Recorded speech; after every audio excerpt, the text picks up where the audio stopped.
வணக்கம், இது ஆர்த்தி கஃபே. இன்னைக்கு நம்ம என்ன பார்க்க போறோம் அப்படின்னா,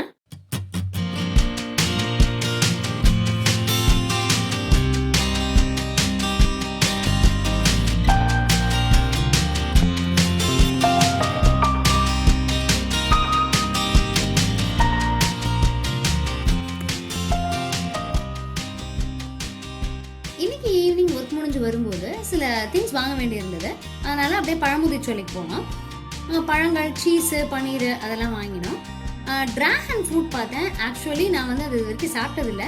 இனிமேல் தான் அதை வாங்கி எப்படி இருக்குது அப்படின்னு பார்க்கணும். அதுக்கப்புறம் பார்த்தா ஆப்போசிட் சைடில் பொரியெல்லாம் நிறையா வச்சுருந்தாங்க. அந்த சைடில் கோதுமை பொரி அப்படின்னு வச்சுருந்தாங்க. நான் இது வரைக்கும் அதை பார்த்ததும் இல்லை, டேஸ்ட் பண்ணதும் கிடையாது. ஸோ அதை டக்குன்னு பார்த்த உடனேயே இதை வச்சு ஒரு ரெசிபி பண்ணால் என்ன அப்படின்னு தோணுச்சு. வாங்க இப்போ நான் என்ன பண்ணியிருக்கேன் அப்படின்னு பார்க்கலாம். ஒரு ஹெல்த்தியான ஈவினிங் ஸ்நாக்ஸ் தாங்க.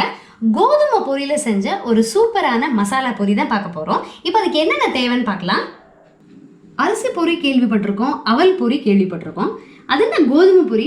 இப்போல்லாம் நிறைய அவைலபிளாக இருக்குங்க. அதாவது கோதுமையை வந்து பொரியாக்கி வச்சுருக்காங்க. பார்த்தீங்க அப்படின்னா அப்படி கையில் அள்ளி சோழி மாதிரியே இருக்குது, நல்லா பொரிஞ்சிருக்கு. சோழி ஷேப்பில் குட்டி குட்டி சோழி இருந்தால் அப்படி இருக்கும், அந்த மாதிரி. ஸோ நியர்லி நான் வந்து ஒரு 100 கிராம் கோதுமை பொரி வாங்கியிருக்கேன். இது வந்து சால்ட்டு சேர்க்காதது. பெங்களூர் தக்காளி, அதாவது ஆப்பிள் தக்காளி, ஒரே ஒரு தக்காளி நல்லா குட்டி குட்டியாக நறுக்கியிருக்கேன். பெரிய வெங்காயம் 3 குட்டியாக நறுக்கியிருக்கேன்.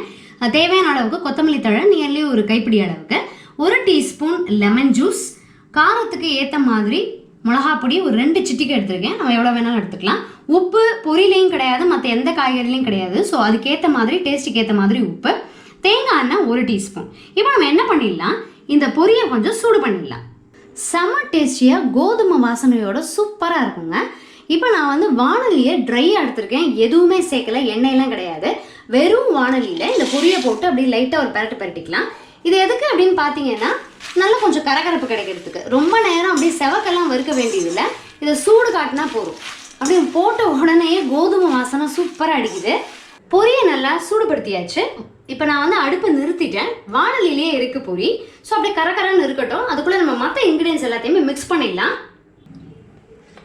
தக்காளி, வெங்காயம், உப்பு, மிளகாப்பொடி எல்லாத்தையும் மிக்ஸ் பண்ணிவிடுவோம். எண்ணெயை வந்து கடைசியாக மிக்ஸ் பண்ணலாம், பொரி சேர்க்குறதுக்கு முன்னாடி. ஆக்சுவலாக இந்த கலவையை வந்து நம்ம வந்து தயார் பண்ணிக்கலாம். எப்போ சாப்பிட போகிறோமோ அப்போ வந்து பொரியை தூவினா போதும். முன்னாடியே பொரியை தூவிட்டோம் அப்படின்னா அது வந்து அப்படியே நமுத்து போயிடும், ஈரம் பட்டு போயிடும். கொத்தமல்லி தழை, தேங்காய் எண்ணெய், எலுமிச்சை சாறு எல்லாம் சேர்த்தாச்சு. நல்லா மிக்ஸ் பண்ணியாச்சு. நல்ல வாசனை கமகமன்னு இருக்குது. கொத்தமல்லி, வெங்காயம், தக்காளி சேர்த்து தேங்காய் எண்ணெய் வாசனை செம்ம ஹெல்த்தியாக டேஸ்டியாக இருக்குது. அது நல்ல உடம்புக்கு வந்து ரொம்ப நல்லது. தேங்காய் எண்ணெய் ஸ்கின்னை வந்து நல்லா க்ளோ பண்ணும், ஷைனிங்காக இருக்கும். ஸோ இப்போ வந்து நம்ம பொரி ஆட் பண்ணிடலாம். கொஞ்சம் கொஞ்சமாக சேர்த்து அப்படியே கலந்து விட்டுருவோம். நல்லா ஞாபகம் வச்சுக்கணும், நம்ம எப்போ சாப்பிட போகிறோமோ அப்போ தான் மிக்ஸ் பண்ணணும். இல்லை அப்படின்னா ஊறி போயிடும். சூப்பராக இருக்குங்க, செம்ம டேஸ்டியாக இருக்கும். நல்லா மிக்ஸ் பண்ணிடலாம். கிட்டத்தட்ட ஒரு 2 பேருக்கு ஈவினிங் வந்து இதை ஸ்நாக்ஸாக சாப்பிடலாம். கோதுமையில் செஞ்சுருக்கிறதுனால இது வந்து டயபெட்டிக் ஃப்ரெண்ட்லி. கலர்ஃபுல்லாக இருக்கக்கூடிய வாசனையான ஹெல்த்தியான சூப்பரான ஈவினிங் ஸ்நாக்ஸுங்க.